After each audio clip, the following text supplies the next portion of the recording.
kweli umefulia, upendi kushauriwa, unataka uende ukatawale badala ya kutii.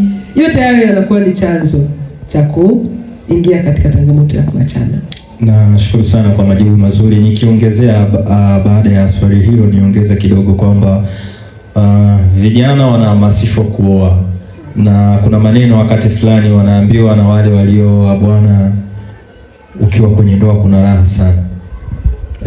Imetokea mmetoka huko mmechelewa, wewe na mwenye ndoa kijana ambaye hajaoa au kuolewa, alafu na aliyeoa au ama aliyeolewa wakiwa wanatembea, masaa yameenda, yule mwenye ndoa anasema mimi nikifika kuna kitu, lakini huyo ambaye hajaoa yeye anaambiwa sasa wewe utaenda kula wapi au utaenda kufanya nini kwa sababu haujaoa. Na wakati fulani maneno hayo yanawahamasisha vijana kuingia kwenye ndoa kwa sababu wanaambiwa kuna raha, na wakijipima wakati fulani kwa uhalisia unaonyesha hawajafikia, kuna vitu ambavyo hawajafiti. Unazungumziaje hizo? Yaani kama huduma ndio zinakuhamasisha kuoa bado. Kama kufua ndio kuna kufanya uoe, kanunue washing machine. Kama kupika ndio kuna kusababisha ukaoe, weka nani kwenye genge fulani. Wewe unalipa kwa mwezi. Unalipa bili. Kweli kabisa. Hiyo ninaisema kwa moyo kabisa mweupe. Kupika kuna kusumbua. Weka bili kwenye genge fulani, utakuwa unapika tu unakula. Wakuwekea kwenye container, wakupitishia hata chini ya mlango, utakuwa unakikuta unakula.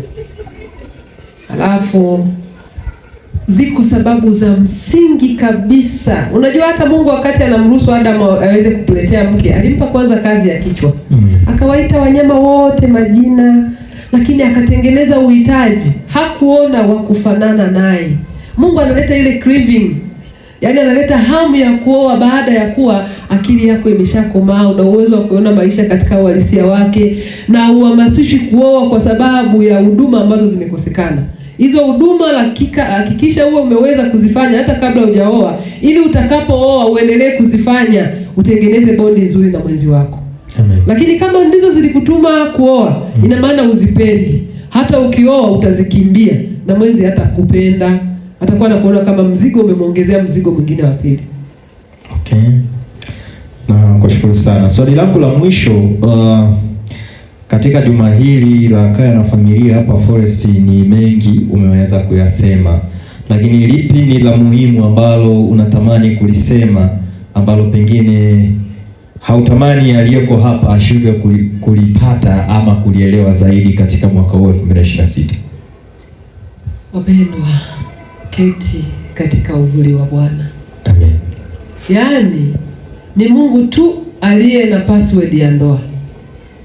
Sio utaalamu. Mimi mwenyewe naongea na mimi na ninyi, naye ni mwanandoa, yapo ambayo yananisumbua, lakini nimechagua kumwachia Mungu.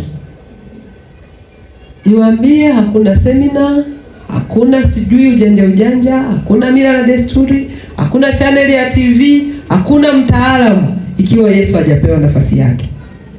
Kaa miguuni pa Yesu akufundishe. Sambamba na hilo, mwanaume muungwana ataruhusu Mungu amuongoze jinsi ya kuongoza nyumba yake. Sio ego, wala mimi ni mjita, mimi sichezwe na mwanamke bwana. Hivyo vyote havikulipi. Nikisema hapana ni hapana. Hapana. Havikulipi. Niwaambie tu, mwanamke unayemwona leo na kanyaga, anaweza akainamisha kichwa hivi. Ila watoto wakikua, kibao kinageuka. Utateseka, hakuna rangi utaona. Kwa hiyo tuache tu Mungu atuongoze, tuache ujanja, mila na desturi, mabavu nini. Kuwa tu mwachie Mungu, atakupa hekima ya jinsi ya kuendesha. Upande wa pili wa mama wenzangu, nyumba inashikwa na mwanamke. Mwanamke ndiye anayejua tunajenga lini. Mwanamke ndiye anajua tuanzishe shamba tulime. Mwanamke ndiye anayemtia moyo mume wake tufanye biashara gani. Mtoto fulani avaeje, tufanyeje. Humu ndani papangweje, chakula kiliweje, ibada iwe saa ngapi. Lakini ukikaa unasema huyu baba hapendi maombi, utaendelea tu siku zote kulalamika. Chukua hatua, shika nyumba yako. Boresha ratiba ya maombi, Tengeneza vitu intentionally, pika mapema ili muda wa maombi ubaki.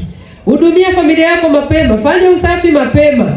Umwache yule baba afanye na yeye ya kwake. Mkutane kwenye anaowakutanisha tu. Lakini kila jambo unakuwa wewe ndio unataka unamkumbusha. Mama yake alishamkumbusha, imetosha. Wewe ishi naye sasa. Sasa hivi ni kuishi. Kukumbushwa na kufundishwa, mwalimu alimaliza. Nakwambia, mwalimu alimaliza. Alafu habari ya kumnyoosha mume, mama yake alishamaliza na baba yake, kama fimbo alichapwa na shuleni mwalimu alichapa. Sasa hivi wewe ishi. Lakini sasa wewe umegeuka kwa mwalimu wa yule mwanaume, umegeuka kwa mama yake. Umegeuka kwa mzee wake wa kanisa na mchungaji. Aise, utasweat. Sasa hivi ni wakati wa kuishi, kila mmoja akae ashike sehemu yake. Usitikise kwa mwenzako. Tikisa pako, unawajibika na kubadilisha tabia yako binafsi ili mfae mwenzi wako. Sio kubadilisha tabia ya mwenzi ili akufae wewe. Roho Mtakatifu ana kazi yake ya kufanya. Usiwe Roho Mtakatifu leo. Mwache Roho Mtakatifu aongee naye. Kazi yake ni kutulia miguuni kwa Yesu. Bwana Yesu asifiwe. Daktari, nakushukuru sana. Naamini ulioyasema kwa mwenye akili timamu yamemuasha na atakwenda kufanyia kazi. Na asante kwa kuja kuketi katika kiti nilichokuandalia. Amina. Japo ni cha kawaida, na kuahidi siku nyingine ukirudi na ukumbi utakuwa wa kisasa zaidi. Amina. Utakuta kiti kizuri zaidi. Naombea. Nakushukuru sana. Asante sana kwa kutenga muda wako. Asante. Karibu tena. Nashukuru. Asante. Asante.